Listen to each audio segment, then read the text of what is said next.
everyone, I'm Natalie and I'm the producer of Missing Tradition, which is a documentary about traditional Hong Kong snacks. Today I'm going to share with you my experience and my journey of making this documentary. So at the beginning, I can choose to talk about a lot of things and I have no idea what I should talk about. So I would like to talk about how do I receive my inspiration. At first, I have no idea what I should talk about in my documentary. So I went to ask my friend, hey, what should I talk about in my documentary? And she asked me, oh, so you can think of what you like in Hong Kong. And I replied her, wow, food, I guess. Then she said, oh, you can make about food. And I was, wow, this is a great idea, I can make about food. And at that time, I was also watching a Netflix documentary. It is about Asian street food. In Netflix crew went to Saigon, Seoul, and also Singapore to film about the production of street food, local street food. So, but in Hong Kong, because there are already a lot of documentaries or film talking about Hong Kong traditional street foods like the curry fish balls, and I do not want to focus on mainstream street foods in this documentary.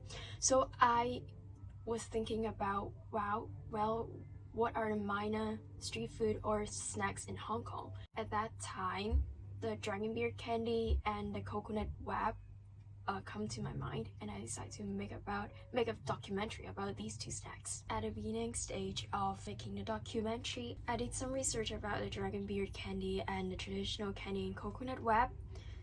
After I did some research about it, like how it was made, I went to some stores to try to find and try to eat the traditional snacks.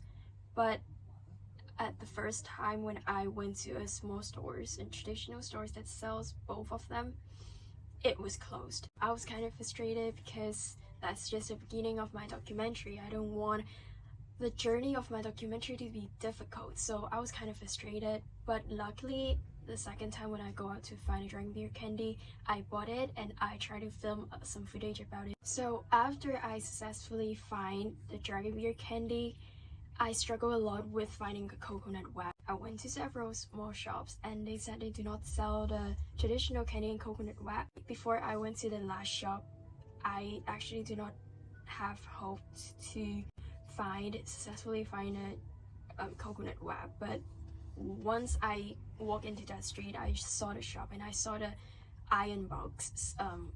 In the iron box there are the traditional candy and coconut wrap. And I was so happy that I finally can find the traditional candy and coconut wrap, and I bought two of it.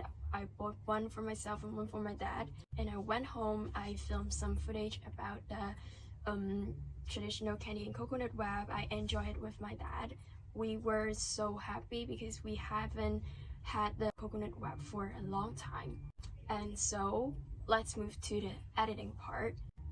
I find myself enjoy the editing part because before making this video essay, I do not have any video making experience, but I actually tried to edit some small clips of me and my friends going to travel, and I tried to like combine the small clips into a video before, but I did not complete it because I think editing, which is so complicated, and I gave up. After that time, I have not make a video anymore because that experience like kind of traumatized me. Anyway, I did the editing by myself this time, and I think editing the video is quite interesting. Although it is time consuming, but I think it is not that complicated to edit a video. Before editing a video, I worried a lot and I try to watch as many videos as I can to learn what type of editing is interesting. But I think I did my best in my editing and I'm quite satisfied with my video essay. I'm glad that I made it. Thank you for watching my documentary, and maybe I can see you guys next time.